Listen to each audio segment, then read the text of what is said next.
አነጋጋሪው የጀነራል ታደሰ ምላሽ። እንደፈለጉ ያድርጉ፣ ፕሬዝዳንት ታደሰ ወረደ ለህወሓት ስልጣን አስረክቡ ጥያቄ ጠንካራ መልስ ሰጡ። በኢራን ላይ ሌላ ጥቃት። የአሜሪካ ጦር አጭርና ኃይለኛ የጥቃት ዘመቻ ሊጀምር ነው። አስደንጋጩ የአሜሪካ የጦርነት ወጪ። ሰሞነኛ የትግራይ ክልል የፖለቲካ ትኩሳት ጋር በተገናኘ የክልሉ ፕሬዝዳንት ታደሰ ወረደ ከአንድ የበይነ መረብ ሚዲያ ጋር ሰፊ ቆይታ አድርገዋል።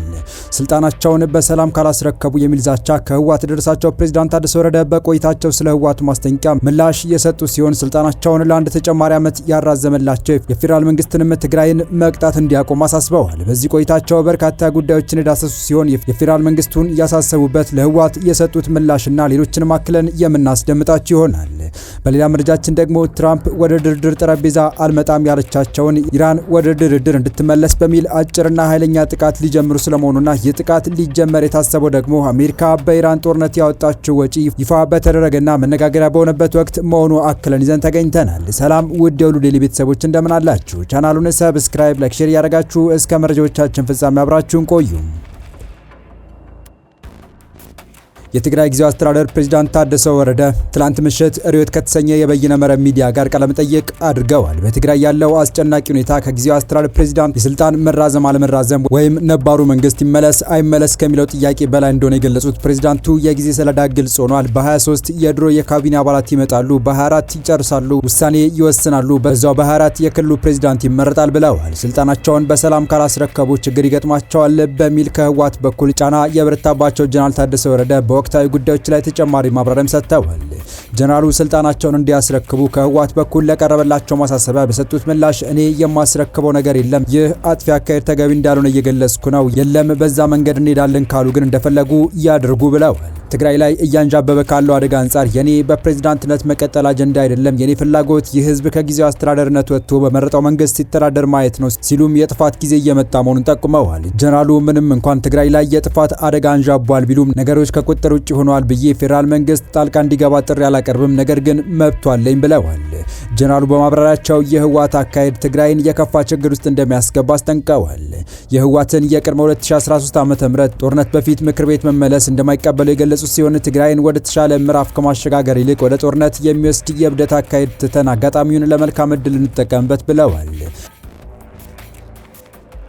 የትግራይ ጊዜያዊ አስተዳደር ፕሬዝዳንት ሌተና ጀነራል ታደሰ ወረደ ይህንን ያሉት ሰላማዊና ዲሞክራሲያዊ ርክክብ የማይፈጽሙ ከሆነ ስህተት እንደሚሆን የህዝብ ወያኔ ሓርነት ትግራይ ህወሓት ቃል አቀባይ ለቢቢሲ ከተናገሩ በኋላ ነው።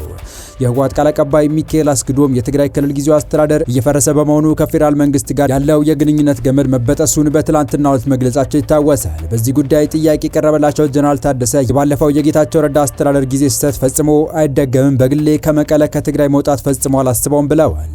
አክለውም የህወሓት ማዕከላዊ ምክር ቤት የተወያየበትን ምክር ቤቱም የተጠራበት ሁኔታ አለ፣ የተቀበለው ያልተቀበለው፣ የሚደግፍም የሚቃወምም አለ፣ ህዝቡ ግራ በመጋባት ላይ ነው። እኔ ከመጀመሪያውም ወደዚህ ድምዳሜ ሲደረስ አስቀድሞ መግባባት ውይይት መደረግ ነበረበት። አሁን ያለው የትግራይ ሁኔታ በጣም መጥፎ ሁኔታ ላይ ነው። እንዲህ አይነት ህዝቡን የሚነኩ ነገሮች ሲመጡ በጠባብ መድረክ መወሰን አልነበረበትም። በተለያየ ደረጃ እየተመከረበት መደረስ የነበረበት ድምዳሜ ነው።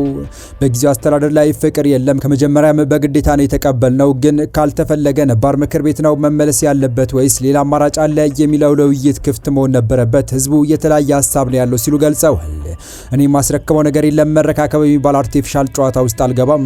ይህ አጥፊ አካሄድ ተገቢ እንዳልሆነ እየገለጽኩ ነው። የለም በዛ መንገድ እንሄዳለን ካሉ ግን እንደፈለጉ ያድርጉ ብለዋል። ነገሮች ከቁጥጥር ውጭ ሆነዋል ብዬ ፌዴራል መንግስት ጣልቃ እንዲገባ ጥሪ አላቀርብም ያሉት ፕሬዝዳንቱ እንደዛ የማድረግ መብት እንዳለኝ ባውቅም እኔ ግን አላደርገውም፣ የሚሆነውን አብረን እናያለን ብለዋል። ፕሬዝዳንቱ በቆይታቸው ስልጣናቸው ተራዝሞም ቢሆን የመንግስት ሰራተኛ ወራዊ የደሞዝ ክፍያ እንዳልተለቀቀ አመልክተዋል። የፕሬዝዳንትነት የቆይታ ጊዜያቸው እጅግ አስቸጋሪና ፈታኝ እንደሆነ ገልጸው እስከ ምርጫ ማዳረሻ ክልሉ በብሔራዊ ጉባኤ ተውጣቶ የሚቋቋም መንግስት ይምራው የሚለው እንደ አንድ አማራጭ ሀሳብ እንደሚጋሩ ተናግረዋል። በአሁኑ ወቅት አቃፊ ያልሆነ መንግስት ትግራይን አያሻግራትም ያሉ ሲሆን መቋቋም ያለበት መንግስት ትግራይን ወደ ምርጫ የሚያሸጋግር መሆን እንዳለበት ገልጸዋል። በአቶ ጌታቸው ስልጣን መልቀቅና ወደ አዲስ አበባ መሸሽ በተደጋጋሚ ተጠያቂ የሚደረጉትና ከጌታቸው ክስ የሚቀርባቸው ታደሰ አቶ ጌታቸው ረዳ ከፕሬዝዳንት ስልጣን ሲለቁ እርሳቸው እየሰሩት የሚጸጽታቸው ክፋት እንደሌለ ተናግረዋል። አቶ ጌታቸው ረዳ ፕሬዝዳንት በነበሩበት ጊዜ ሰራዊቱ ቁልፍ ሰብሮ ኃላፊዎችን ማባረሩ ሰራዊትን ሆነ ህወሓትን አልጠቀምም ያሉ ሲሆን የእሳቸው አስተዋጽኦ እንደሌለበት ተናግረዋል።